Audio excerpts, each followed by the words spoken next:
Hello and welcome everybody to a new episode of Logistics with Purpose. I am Luisa Garcia and today I'm with my co-host Astrid, Aubert, and we are very excited because today we have a great guest. She is Paulina Garza from Un Kilo de Ayuda. Welcome, Paulina. How are you doing today? Hi, Luisa. Nice to see you again. Thank you for the opportunity to talk to you and have this amazing conversation. Thank you very much. Yes, thank you for being here. Thank you, Luisa, also for inviting me and to do this co-host with you. Let me make a little brief about Paulina Garza Gordoa, Director of the Institutional Development at Un Kilo de Ayuda, or 1 Kilo of Help in English. Welcome, Paulina, to the show. Thank you very much, Astrid. Okay, Pau. For starting our interview, we're going to make a quick question section we have. So we're going to ask you a few questions and you have to answer with the first thing that comes to your mind, okay? That's amazing. Thank you. Okay, so let's start. What is the best advice that you have received? Okay, one of that I remember the most, it was my grandmother told me, like, do good without looking at whom. And it was a really good advice to understand the importance of looking out for others. But however, I evolved this in do good while looking at whom, because I know that it's important to be aware that we are equal, that we just have different opportunities in life. And if we are in advantage or not in the world, it's because I don't know, lottery or the way we born, but it's not that that this part of our life can be changed. So that's one of my best advice of childhood. Wow, I love that. Okay, if you could have any superpower, what would it be? Okay. I think that read minds like Mel Gibson in the movie. So I could be more empathetic to others. I think that would be the answer. Awesome. I would like that too. What is the most interesting place that you have ever visited? Okay. Well, fortunately, I have visited a lot of countries, but I think that one of the most interesting place I've ever visited is indigenous communities in Mexico. I have, it's not a specific location, but I have learned a lot about people who live there. A lot of capacities, the strengths that they have, and also, well, the amazing way that they live and they enjoy life. Thanks for sharing that. That's great. Well, what's your favorite way to unwind after a long day?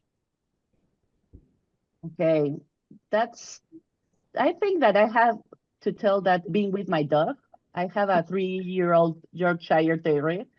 Who is the best, and I really enjoy to be with him. Oh, that's cute. Yeah. And finally, how do you stay hopeful during tough times?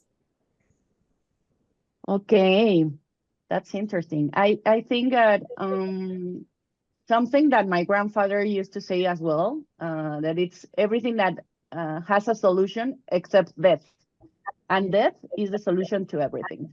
So when I think about that, like everything goes in the right level. Okay. Thank you for sharing. I love your answers. Great answers.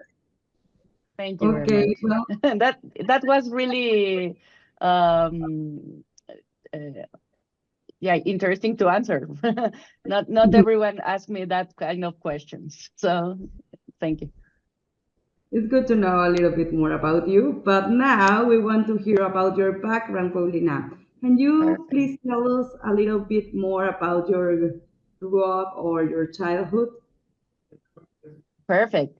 Well, I grew up in a large family. I was surrounded by cousins, by my aunts, where attention it wasn't focused on anyone in particular. Uh, we were like a herd, but we were raised in an environment of mutual support and collaboration, I think so. Living like in a community, supporting each other through tough situations. So it was also an environment that was that were like a lot of respect for uh, elders, like for old people, so or our superiors. So it was very important, that kind of respect. I think being surrounded by my siblings, my cousins, we were taught to share, to be creative in entertaining ourselves. So that was really important for me. We didn't have a lot of TV or like nowadays internet and tablets. So we had the responsibility to entertain ourselves with creative ways. So I was really lucky about that, I And this think. is in the Mexico City? Mexico City, yes. Okay, good. Yeah. Wow, that's great, Paulina. Thank you for sharing that with us. And I think that being with your family and growing up with your family, it is a blessing. And I would love to, well, hear a story from your early years that shape who you are and what do you do now. Okay. Nowadays, well, I'm an industrial designer, and nowadays I have well, I believe in the magic of design, and it goes beyond aesthetics. I think it's the ability to analyze problems and provide effective solutions to our global problems. So initially, I had no idea I would dedicate my life to the social sector, but I think today I'm very proud of that change. I was willing to study about theater and stages. So I changed my course of professional work, because strategic design can change the world. I think so that it's by redesigning public policies, ensure human rights, redefining worldviews, making us like more human. So that's one of my main goals, like change minds to know that design can make strategic impact. So that's why. Awesome. I'm reading your CV, and I know you have this degree in the industrial design from the Universidad Iberoamericana, but also you have a master in strategy design and social innovation. Could you tell us more about these two degrees, and I don't know how it goes for you now? Yes, for me, like as I said, the design can change the world, and I think that if in different industries, also in politics or in government, if that industries can hire more strategic design people, or doing strategic design processes, we can resolve problems in an effective way. So sometimes I have the question about why an industrial designer or a designer in the social sector. And I answered that because our main goal is to solve problems, and to know that in a creative way we can have better results. And it's not only the aesthetics or the how do the design can contribute to the well-being in spaces, but also in way of thinking. Wow. Yes. Yeah, I loved your answer. And also, alongside your studies in 2010, you started your journey by volunteering at the organization Un Techo para mi país, in English, a roof for my country. Could you please describe your experience there and your transition into the workplace and what led you to get involved in nonprofit organizations? Yes, of course. I really have a really lucky experiences. I started my social experiences from a really young age, such as missions or specific activities in slums. However, I started my professional career in a very particular way. Like as I said, I wanted to be a set designer, but I got involved with a youth volunteer organization, Techo, and I built houses in slums. And immediately I felt like the calling of to put my abilities and and at service my of people, my strength, my capacities, and people with really few opportunities, people with really good attitude, but with really few opportunities. So it's not that we are like the ones that solve all the problems, but with sharing experiences and having like a little support, they can have more opportunities. So that's why I start in the social sector. Wow, thanks for sharing that. Thank you. And I am also reading that you are the social responsibility coordinator at EBC University. And also you are a professor at the Universidad Iberoamericana. Is that right? That's right. Yeah. Okay. You have this unique opportunity to inspire others.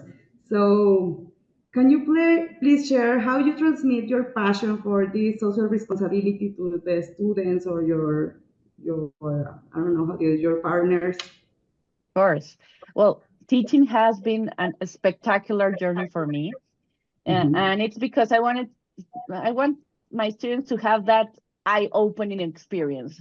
Like I had as a volunteer, and I have had it when I get graduated, but I want them to have it even before, so they can make good decisions in favor of equality or equity or human rights when they become professionals. My main goal is that they can focus on solving problems rather than creating them, to be useful in society, to help to reduce inequity or inequality. So that's my main goal in teaching and in guiding these kind of projects in university. Yeah. Awesome. Thank you for And sharing that. obviously have fun, right? Yeah. Of course. Yeah. Yeah, I think that, well, personally in school, I would like to have a teacher like you.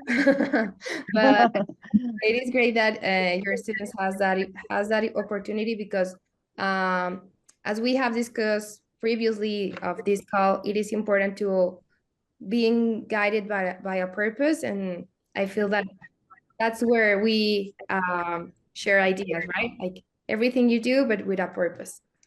And well, we continually see how young people are interested in making an impact. Can you share an example from your time at these institutions that demonstrates students' excitement and desire to make positive change in the world? Like what projects have you seen that they want to develop or something like that? Okay. Well, I observed um, that they are really interested in changing the world, but they don't know how. I think that's one of our great missions as a university, or as an NGO as well, to find new mechanisms so they can make a positive impact, to believe in NGOs again, or for NGOs to evolve, to bring better value propositions and measure their impact also, for a greater credibility and collective actions, and not only isolated ones. We live in such an isolated and divided world, I think so, that everyone thinks they have the best idea, but no, they're always making, we can always make greater impact by making changes together. So I think that's the principal goal for working or for our generation to make that youth people can have the the channels or the mechanisms to do positive impact together. Well, and your career path has been distinguished by a commitment to social responsibility, which is evident in your roles as a director of social impact programs in various organizations. But how did Un Kilo de Ayuda come into your life? I mean, you have been in different institutions and you have a very impressive career, but how did Un Kilo de Ayuda get to you? Yes. For Well, Un Kilo came, yeah, Un Kilo came to me or came into my life at a time when I felt I needed to advance professionally. I really, I, I, in the past, I have been working on operational processes, and now my switch was to learn about commercial processes in NGOs. So fortunately, I found a really beautiful and committed and professional team, um, highly committed to the social cause, and I have decided to champion for life the early childhood development. I immediately get convinced about the importance of early childhood development. I don't know if you know that 90% of our brain develops before the age of 5, and that intervening in early childhood can give a person great opportunities in life. It's the most effective investment in social problems, in the evolution of a society. So that to me is the most effective program, and I'm really committed to that.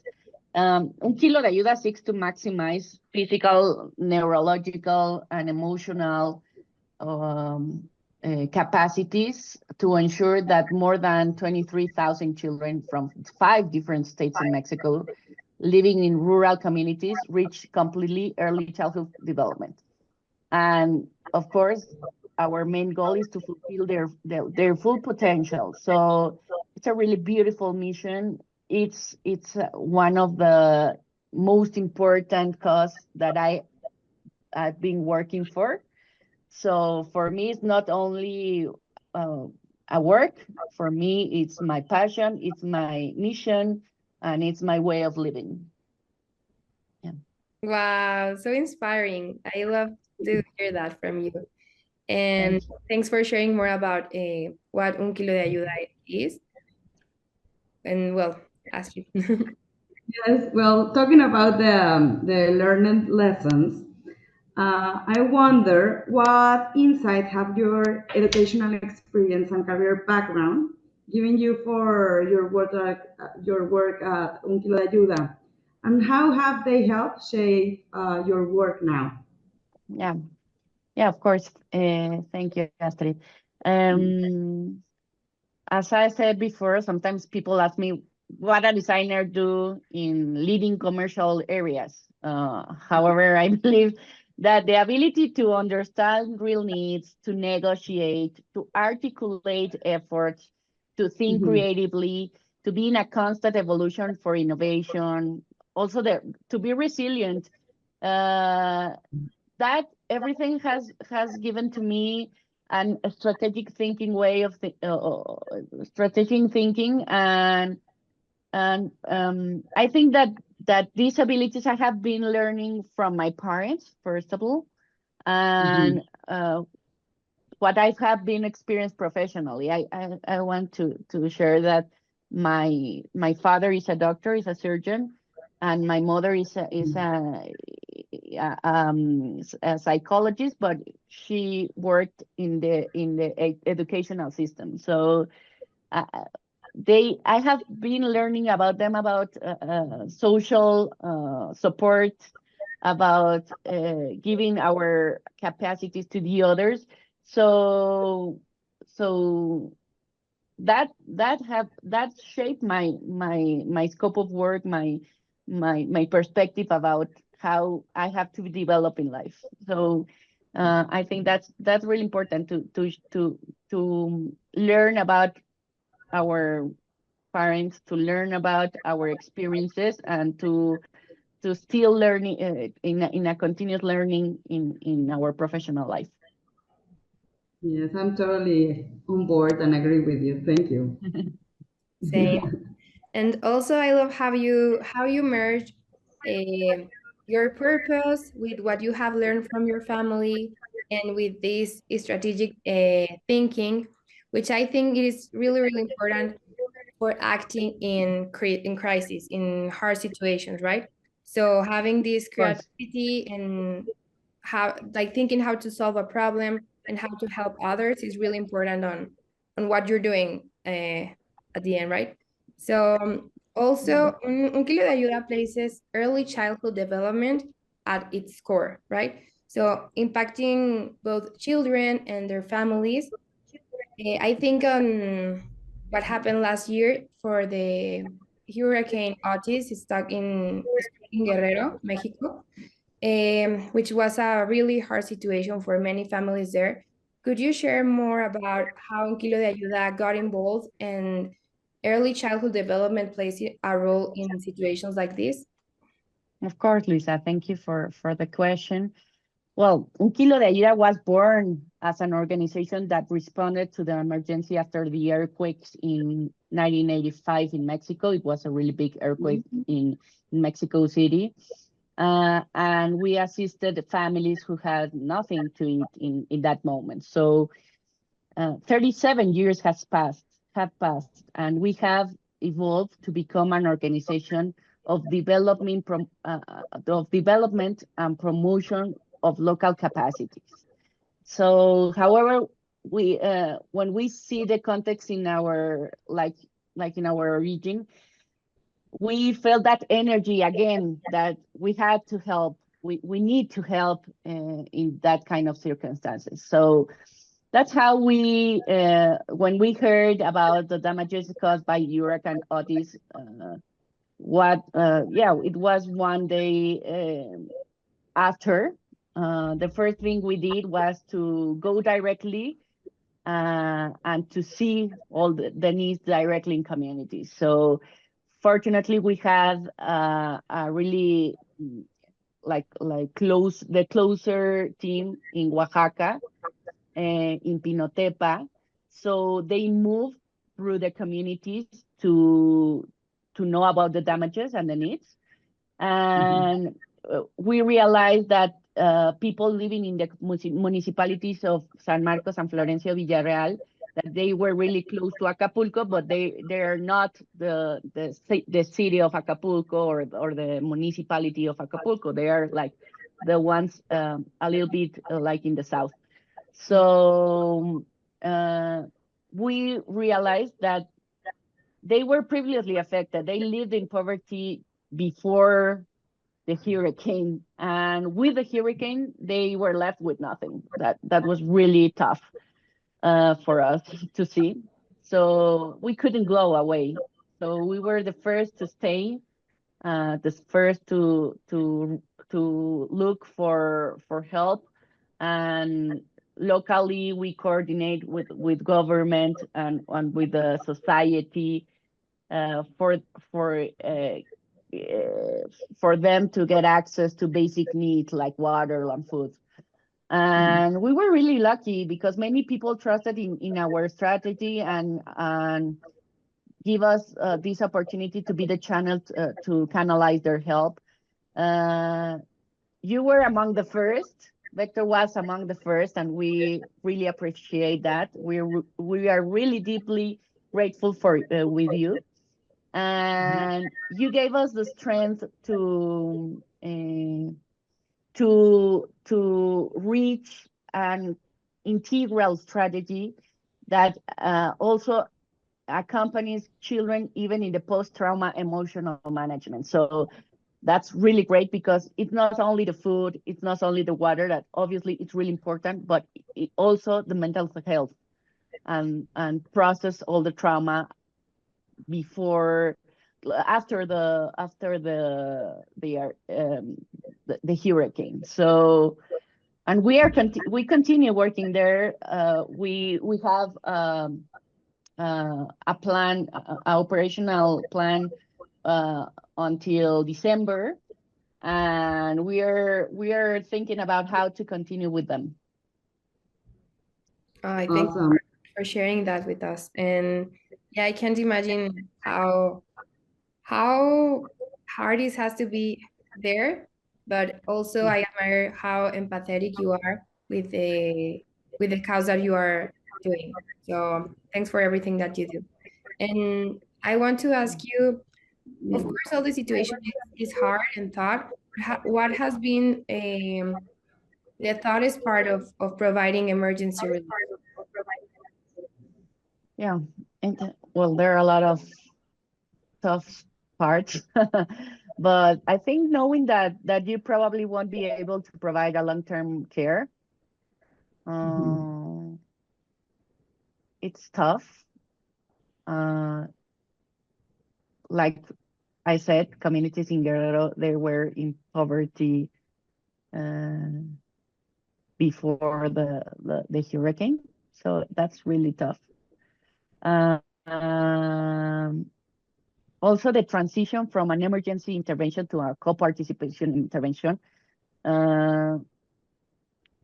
you need to know and be really smart to identify when communities are strong enough to be autonomous and not fall into dependence on you. That's also a really tough decision. And knowing where is assistance and an emergency assistance, and knowing where is like promoting capabilities and abilities to get to know that they can be better by themselves. So that's one of the toughest parts, I think so. Thank you for sharing that. As you said, I think the hurricane in Guerrero, it was a challenge for the whole country. I can imagine for Un Kilo de Ayuda. And that's why we are really happy to collaborate specifically with Un Kilo de Ayuda, because we know that you get inside of helping the people. So, well, the first thing is that I want to say a big thank you for inviting us to the annual report that you celebrate in the past event in March. But I think Luisa is the best option to say about this, because you were there, right, Luisa? Yeah, we were really happy to have Luisa there as well. Yes. Yes, thank you, Astrid. Yeah, and thank you, Pau. As Astrid mentioned, thank you a lot for allowing us to participate with you. The whole Vector team is very grateful for that and very engaged with your cause. And yeah, I mean, in the annual information celebration, well, it was like an impact report. I want to say that I was very excited to be there, and also I love to hear, not only because I am 26 years old, and since I was a kid, I remember about Un Kilo de Ayuda. I remember about hearing from you everywhere, but I didn't know how many years you actually have helping people. And you mentioned earlier about the how everything started with the earthquake. And something that I really liked when I was there was the main activity that you encouraged everyone, all the participants to make, which was drawing your best memory from your childhood. And that made me think that not everyone has a great childhood, and you are doing great childhood for the kids. So well, that's something that I wanted to bring up. And also, one of the things we learned about was the incredible impact that you have, not only during last year, but since the foundation of this organization. And reflecting on the organization journey, what are a couple of major milestones you'd like to share with us? Okay. First of all, thank you for being there. We really enjoy your participation in the event. Thank you for recognizing these kind of activities that they're like for us, like the drawing with your memory of your childhood. That for us is really to recognize that we were really fortunate to have these good memories. As you asked me in the introduction of this interview, like we were really, really lucky. And we have the commitment to change that reality to from others.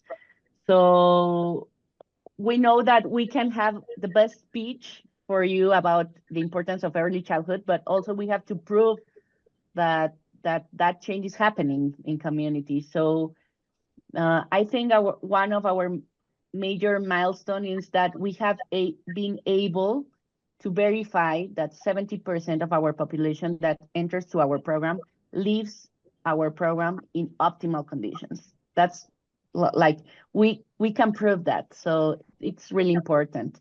That brings us tremendous joy, and we want to keep improving, even though for us it's not enough, the 70%. We have to move forward. So, but above all, in the other side of the qualitative analysis, or the other part that we see in all the times that we are we stay in communities, is that we see children happy, we see children playing, we see children having fun, we see the interaction with a positive interaction with their caregivers. And this stage of life is generating training and security for their future adulthood. So having a better society in the future starts with the children. So and in their presence. So that's for me the major milestone I can share with you. Thank you, Pau. What is the vision for the coming years for Un Kilo de Ayuda? Okay. What are the next steps for Un Kilo de Ayuda? Well, evolving in our model to have the best early childhood development model in Mexico, and why not in all the world? We're ambitious. And from this, continue to grow in territories. And also, it's not working with the communities, it's also the influence in public policies that we can do based on evidence. So for improving conditions in all the Mexican population, we have to share our knowledge to the public policies or to the public sector. So that's our main goal, to have these changes in laws and in public programs, social programs, and to continue do our work even better in communities for these 23,000 children we work with. Awesome. That will be a winning for sure. Yes. Hopefully that. Yes. Luisa, I don't know if you have another question. Yeah, we're going with the wrapping up of the interview. Thank you so much for joining us today. We love to getting to know more about your organization over the past months, and we are happy to now share your mission with our listeners. So how can our listeners connect with you and learn more about Un Kilo de Ayuda? Of course, they can follow us on our social media. It's the closer channel we can share with you. It's arroba or dot, or no, how do you say arroba in English? at Yes. Un Kilo de Ayuda, like in Spanish. We can share like later in the description of this video with you. And write to us, join to our cause. There's a lot of initiatives we have to participate, and we can invite you to community and to share experiences with us. Yeah, I want to mention that I heard about that in the inform, that you have made a race, like a running race. You also have this new initiative which is the tienduca or tiendita or something Yeah, like a store where you can yeah. buy different items for supporting. Also, I remember that you have this well, it is godfather or godmother, like padrinos program, where you can directly support a kid for a time, like for a long term, and keep supporting them for getting meals and getting healthcare, things like that. But is there any other initiative that you want to bring up? Yes, Lisa, you are like my fundraising team. You know much better than me the all the initiatives. Yes, but we have all these kind of initiatives. Uh, of course, you can write it to us in our social media, and we can share it with you the specific ways to join to the cause. But yes, we have these big piggy bags with a coin in some public spaces. We have like a card or postcards in supermarkets for having that kind of donations and share with it. In Mexico, we're closer to have these kind of initiatives in the United States. You can be like godmother or godfather and have a monthly donation for one of our child in a community. As well, you can join us with your corporate donation, and also not only a monetary support, but or with donations. You can also share our mission, and that's also a really good support for us.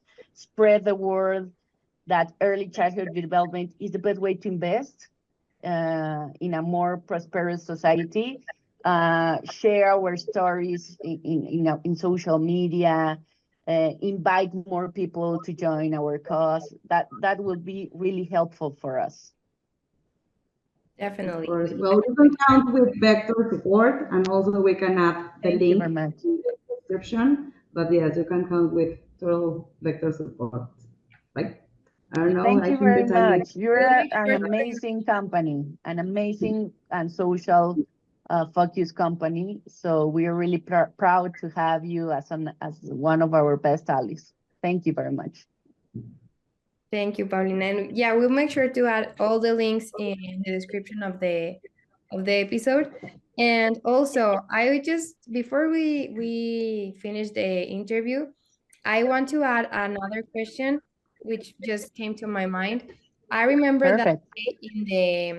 in the event, I had also the opportunity to like exchanging ideas with other companies that have participated with you, and of course they are medical eye teams, or they have like different turns, but it brings like it catch my attention that there were no many logistics company there. So I wonder how, for your perspective, how important is the logistics into a relief situation, like a disaster relief situation, or like helping to a cause, and bringing things to a community that probably it's far away or things like that.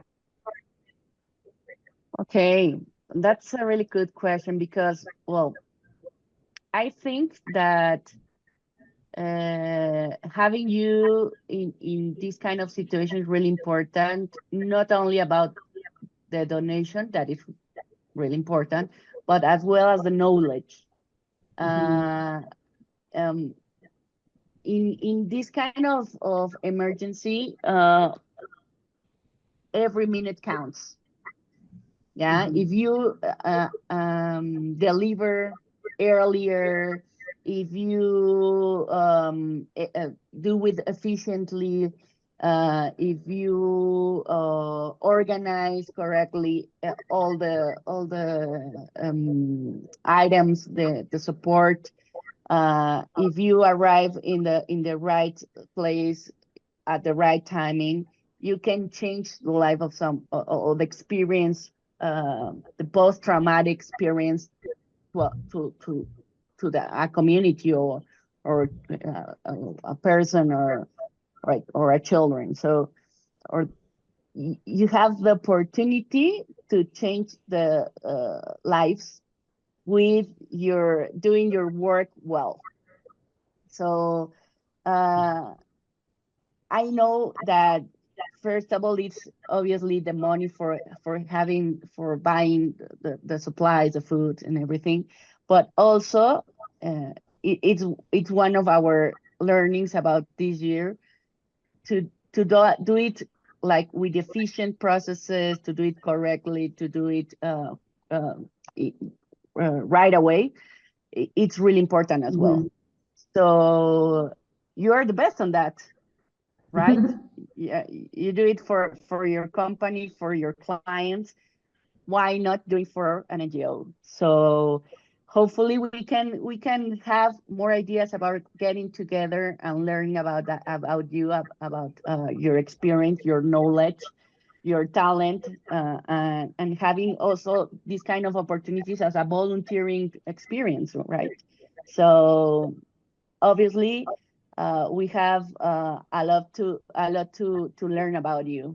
So I think that's really important for you to know that NGOs are needed or are looking always for doing in an efficient way their work. So if you can help them, it's really also a really positive impact. Thank you. Thanks for your answer, Pau. I was curious about to know your perspective on that, and I think that your answer was amazing. Thanks for that. And well, finally, are there any specific current needs that both individuals and companies can help with? Like any specific, you mentioned the initiatives, but is there any current thing that is going on right now that people can help? Yes, I think that obviously helping us to get to our mission, right? But also like giving the right conditions to people inside your company to have like really good process of for their children. I mean, if you have workers that have children in early childhood, they the company must have all the processes and the facilities to for them to give a really good childhood to their children. So I think that's also a really positive impact in an internal way, and still believing in NGOs. They're really good NGOs in all over the world, having really good impact, like support NGOs, train the NGOs, also not only with money, but with also volunteering and with these kind of ideas like helping them to share knowledge and to share knowledge also and share the causes of the organizations and have a society like really receptive of the best the biggest problems in the world and how we can everyone together we can change that problems of the world. So I think that's my main ideas of this theme. Great insights. Thanks. That's really important as well to know that how companies can help from the inside and the outside. Good That's action that's is right. always welcome. Always. Yeah. Thank you very much. It was really cool, even though it's not our language. I have to say to the audience that we're really doing a really Effort. An effort for having this fluent chat in English. I think that it's really important to share in like the ideas of people in other countries, and knowing that we're in the same world, that we're working together and we can like solve problems together. This I celebrate this initiative, this podcast, and the opportunity for us is we are really privileged, and we're really glad to talk to you and talk to all your audience about our cause. Thanks a lot. And yeah, thank you for bringing that up. I mean, some people will listen the interview and some others will watch it on YouTube and in socials. But yeah, definitely we're making an effort. We are all from Mexico, so we speak Spanish. But yeah, we all did a great job, I guess. I hope. Well, thank you, Paulina. Thank you, Astrid. And well, specifically, thank you, Paulina, for being here. It was an honor to having you here as our guest. And well, let's keep working together and making things happen.